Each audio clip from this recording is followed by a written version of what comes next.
This is a lesson on simple harmonic motion for Leaving Cert higher level physics. Let's begin with Hooke's law. If we change an object by bending, stretching or compressing it, there will be a force that will try to restore it to its original shape. And this is called the restoring force. This takes place with objects with an elastic nature, like a spring that you can stretch or compress. When you release it, it goes back to its original shape, or an elastic band, or perhaps a straight object that is flexible, like a diving board. Let's consider the three diagrams below, which show a spring which is fixed at one side. That would be what looks like a wooden wall. So it's fixed at that side, and it has a mass m attached to it. The first picture shows the system in equilibrium, meaning it's at rest and there's no net force, so nothing is moving. If we look at the second picture, the mass m has been moved to the right, and now as a result the spring is stretched. Okay, so mass m had begun to be centered at point 0, and now it has been moved to the right by a distance x, so that's a displacement.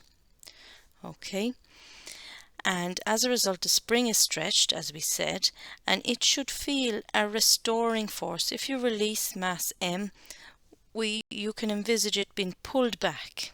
Okay, so when you stretch a spring, you can envisage it going back to its original shape. So the restoring force will be in the reverse direction to the displacement, and we'll call that F there. In the third picture, mass m has been moved to the left, and in doing so it has compressed or squashed the spring. Alright, and so it has been displaced this way. So you can imagine now, if we release mass m, the spring, as its name suggests, will spring back out to its original shape. So it feels a restoring force to the right, okay, in the opposite direction. This slide shows some more examples of Hooke's law. Here we have the diving board example. So when a diver jumps on the end of the diving board, he displaces it by a distance x, and as a result there would be a restoring force in the opposite direction that would propel the diver upwards. And you can imagine that the bigger this displacement x is, the greater the restoring force and the higher the diver will be able to jump. We've got elastic bands. Yes, you can stretch them, and when you release them they will go back to their original shape. So the more you stretch them, the greater that force is, and they will snap back at a much greater rate. Another example of Hooke's law is a pendulum. So a pendulum is basically a weight on the end of a string or a thin rod that is free to swing back and forth.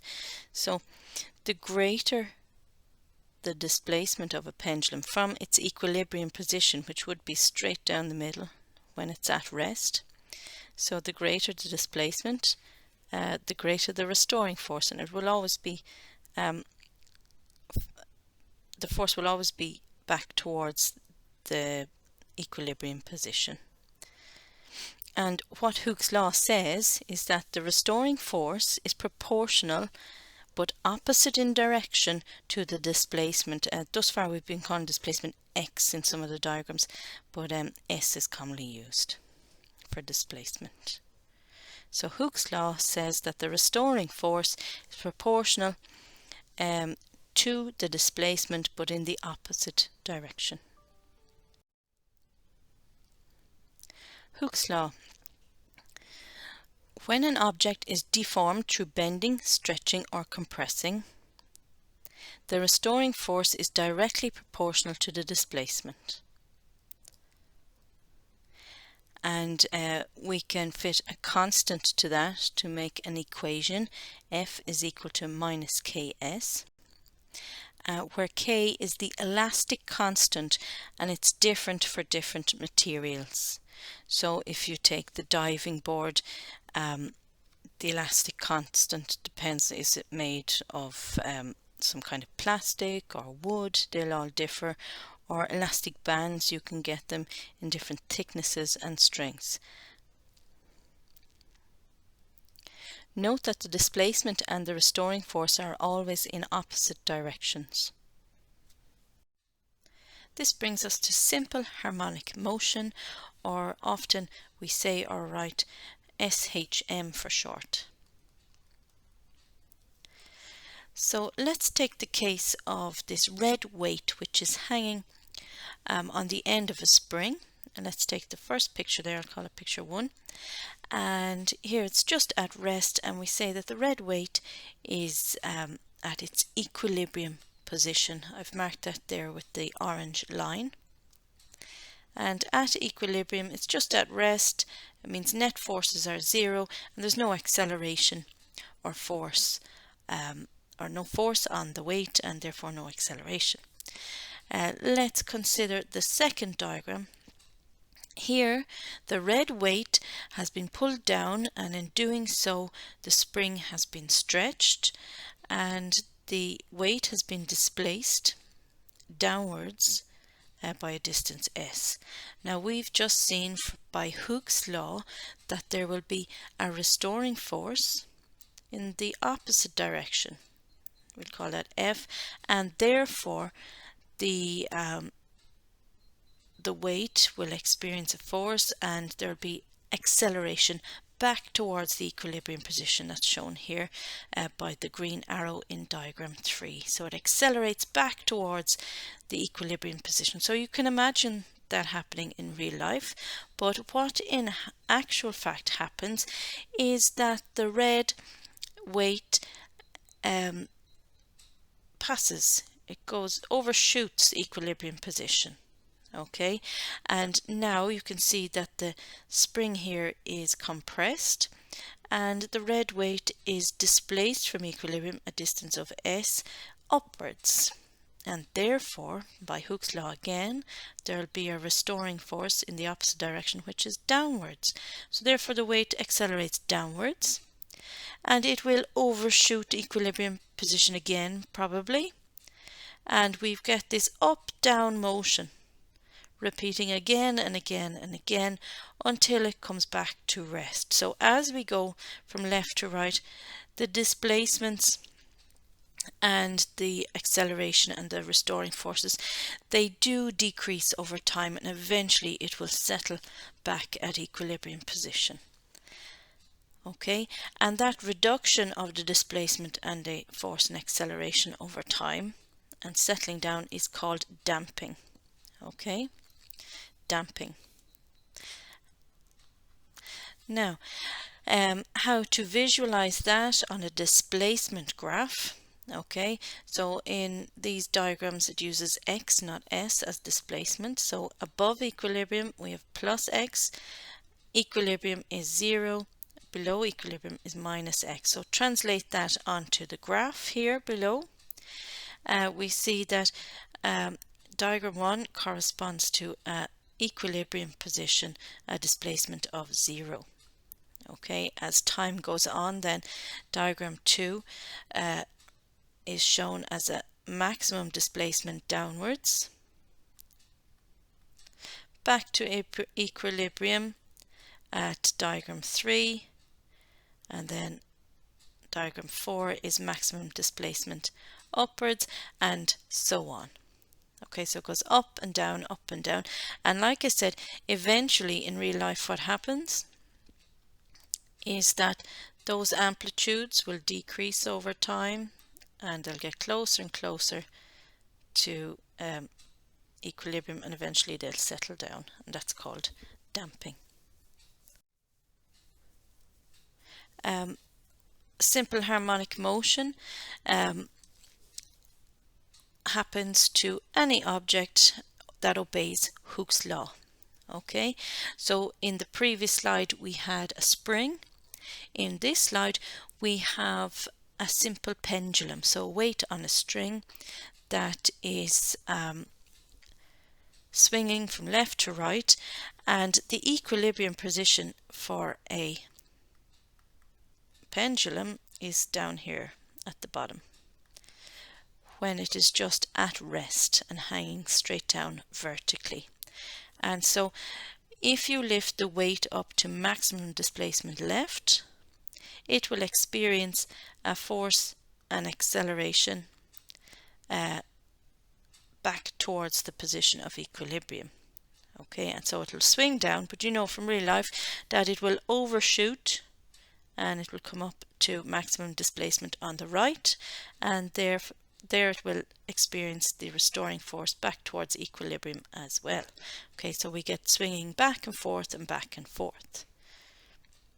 Okay, in a perfect world where there is no friction and etc., or in a vacuum, that should continue on indefinitely, but in real life we have dampening, so you know eventually it will come to a rest in the center.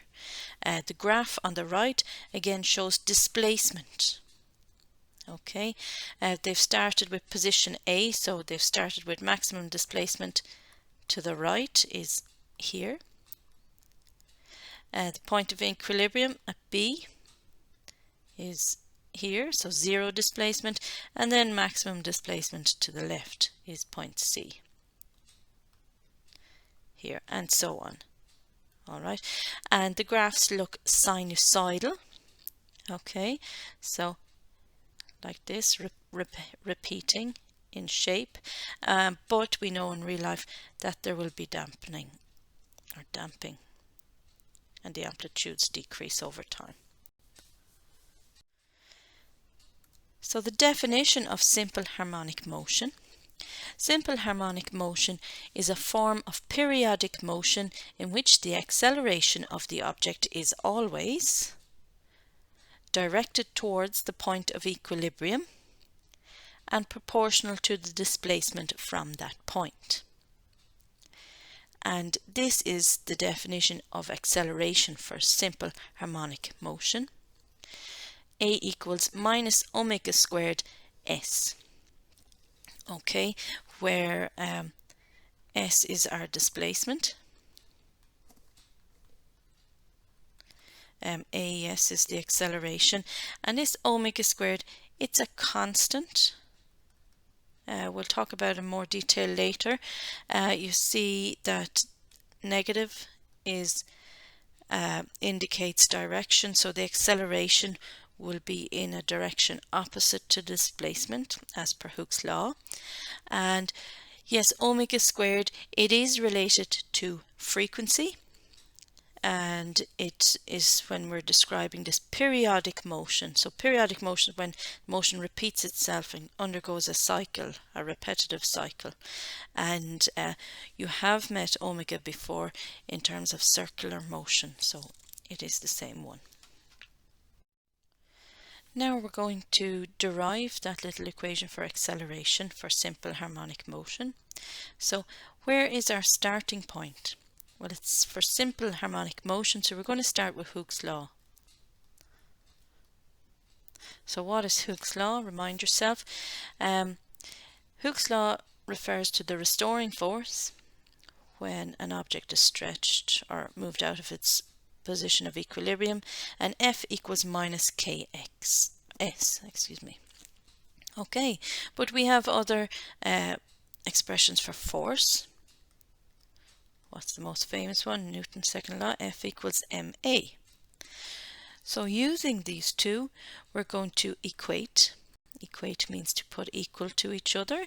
We can say therefore that ma is equal to minus ks. All right, now you can see now that we can achieve a equals something. Okay, and we're going to do that by dividing both sides by the m.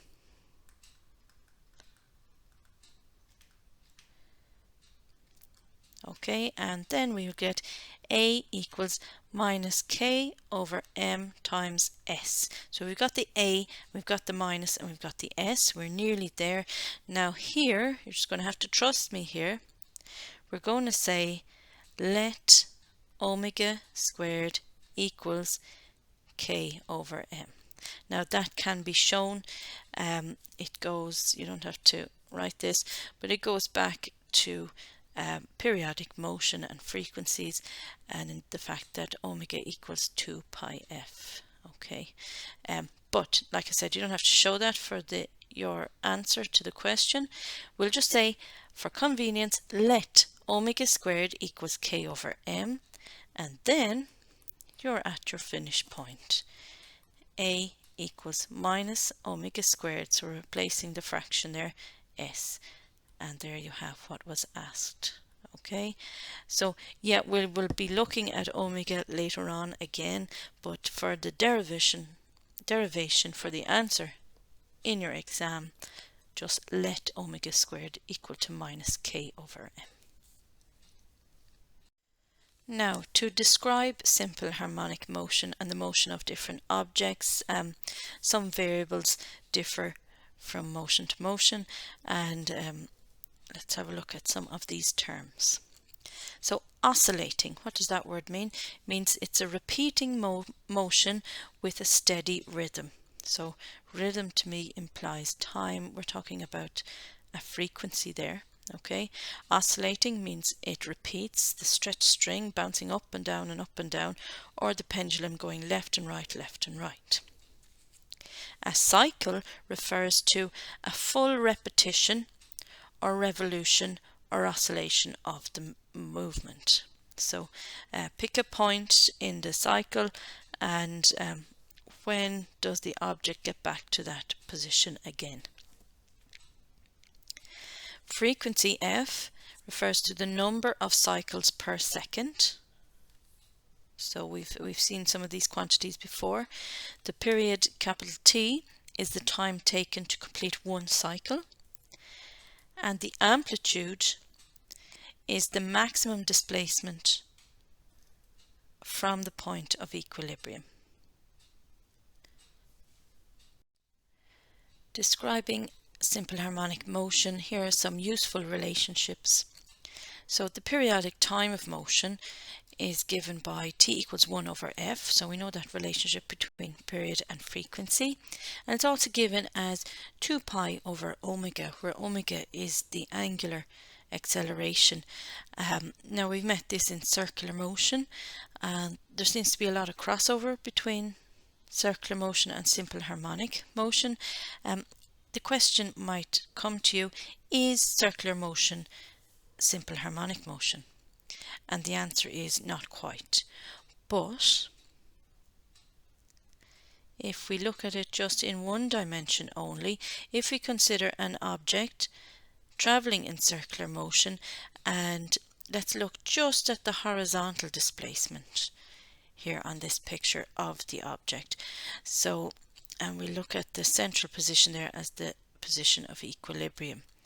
If we track the horizontal displacement as the object moves around the circle, you'll see initially it begins at maximum left displacement and it decreases. And so it gets closer and closer to the point of equilibrium, the top here, and then it will increase to the right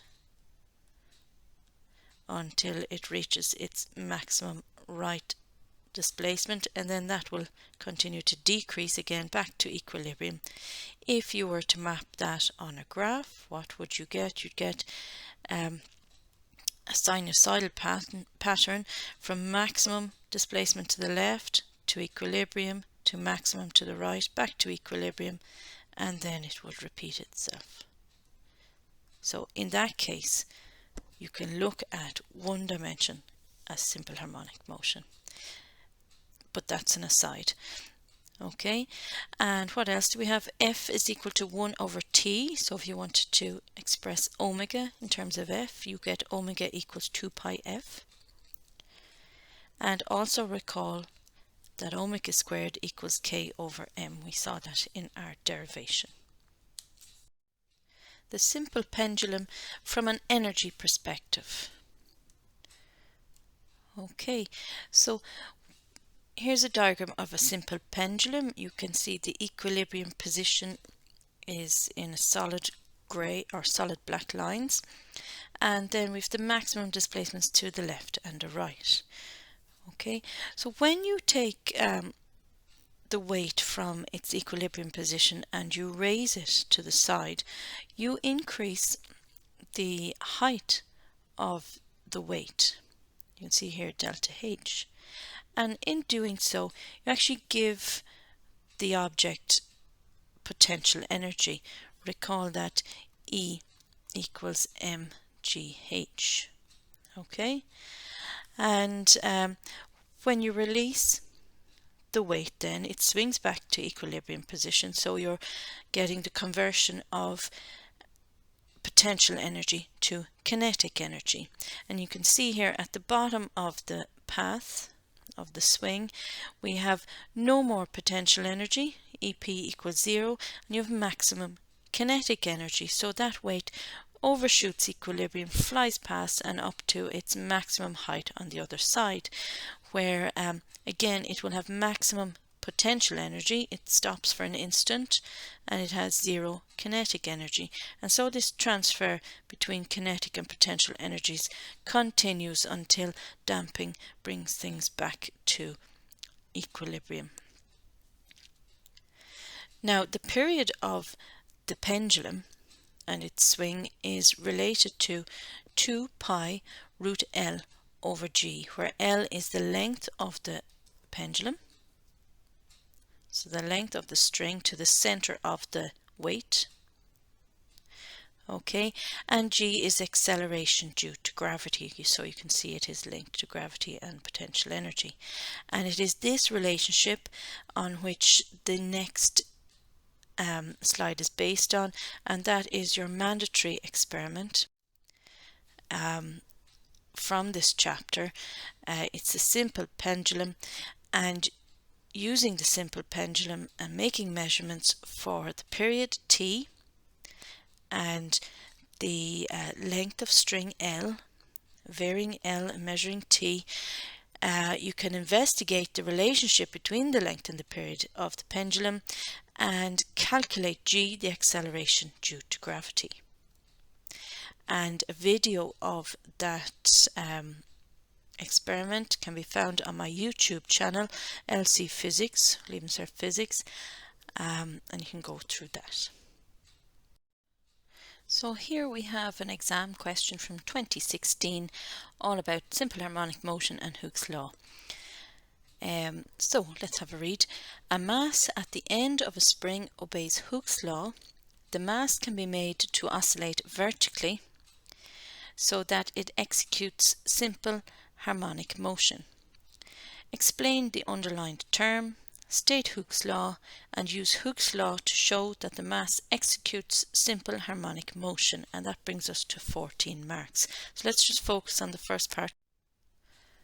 So our first task is to explain the underlined term, which is simple harmonic motion. Now you have a choice here. You can go with your written definition. Simple harmonic motion is a form of periodic motion which the acceleration of the object is always directed towards the point of equilibrium and is proportional to the displacement from that point. Okay, that's a bit of a mouthful. Or okay, you may choose to use the formula A equals minus omega squared s, but if you choose to do this you must give the notation. You would say A equals, you'd say where A equals acceleration, omega squared is a constant, and s equals displacement. Okay, so you must do that if that's the option you take. Secondly, state Hooke's law. Again, you have a choice. You can go with the definition.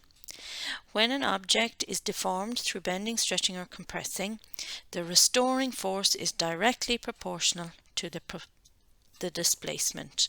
Or you may write down the formula for Hooke's law. F equals minus Ks, where, so you'd say where F equals force, K equals elastic constant, and S equals the displacement.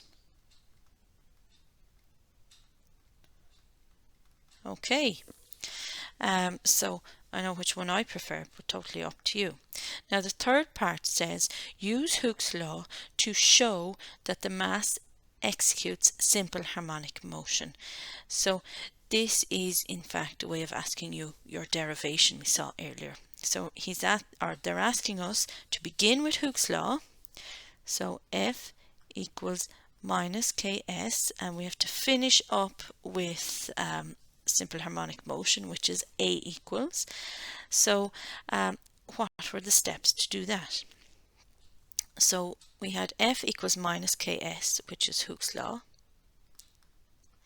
Also, we have F equals ma, which is Newton's law. All right, and then the next step was to equate, if you recall.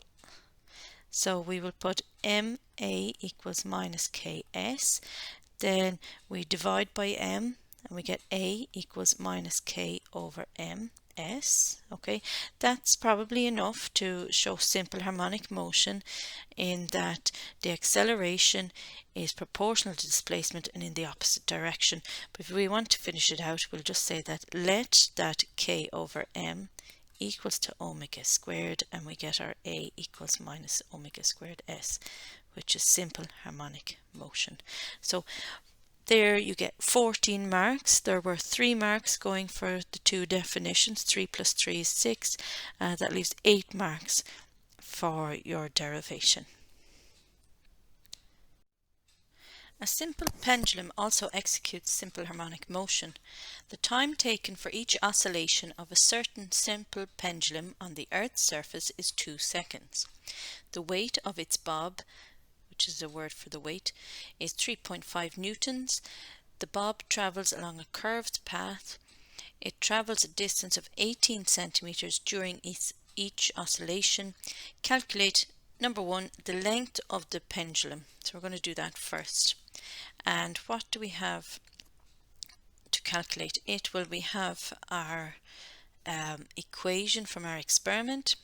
T equals 2 pi root L over G. So firstly, let's manipulate that. Firstly, let's look, do we have the information required? We have T, which is the period. That was 2 seconds from the question. With 2 pi are constants, and we know what G is on Earth. So we should be able to calculate L. So let's manipulate this. Well, firstly, let's square both sides. T squared equals to 4 pi squared times L over G. And then we'll get L equals, so G multiplied by T squared and divide by 4 pi squared. So pause there and make sure you're happy with that. Now let's put in some values. Again, show your work for the examiner.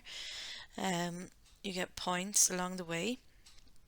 So G will use 9.81 multiplied by our T squared, which is 2 squared, over 4 pi squared. So now let me go to my calculator, and I will get on the top line 9.81 multiplied by 2 squared, which is 4, underneath 4 times pi squared, and so I get 0.99,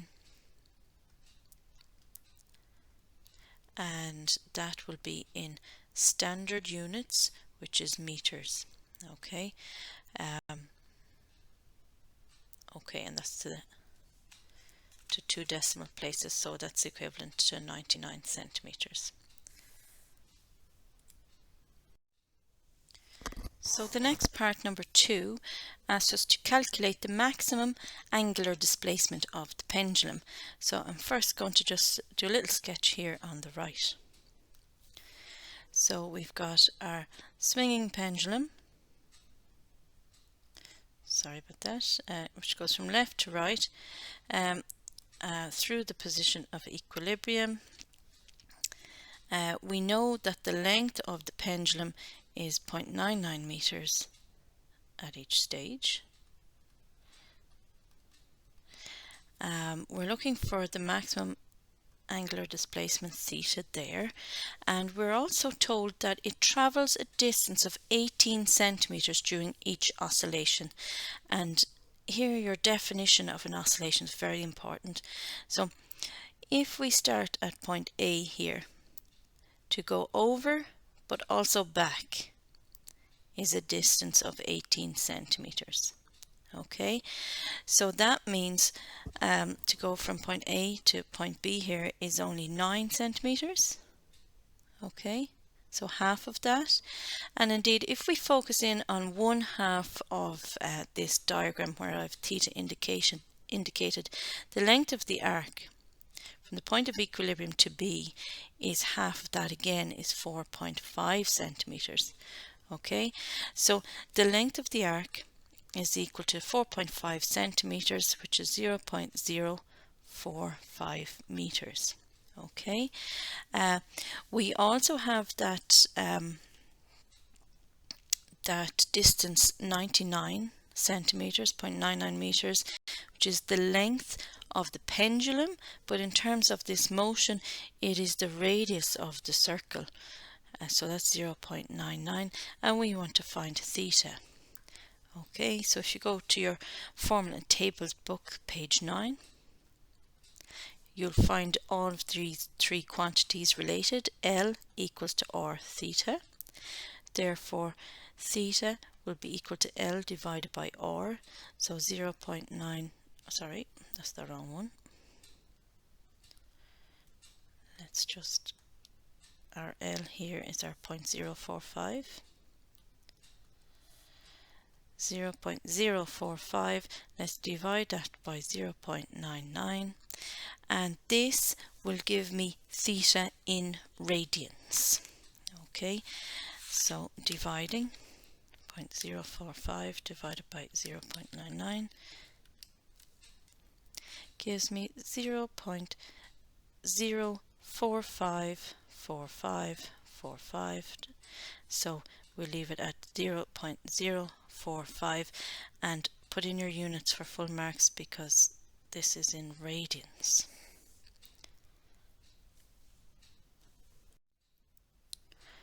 So next, draw a diagram to show the forces acting on the bob when it is at its maximum displacement.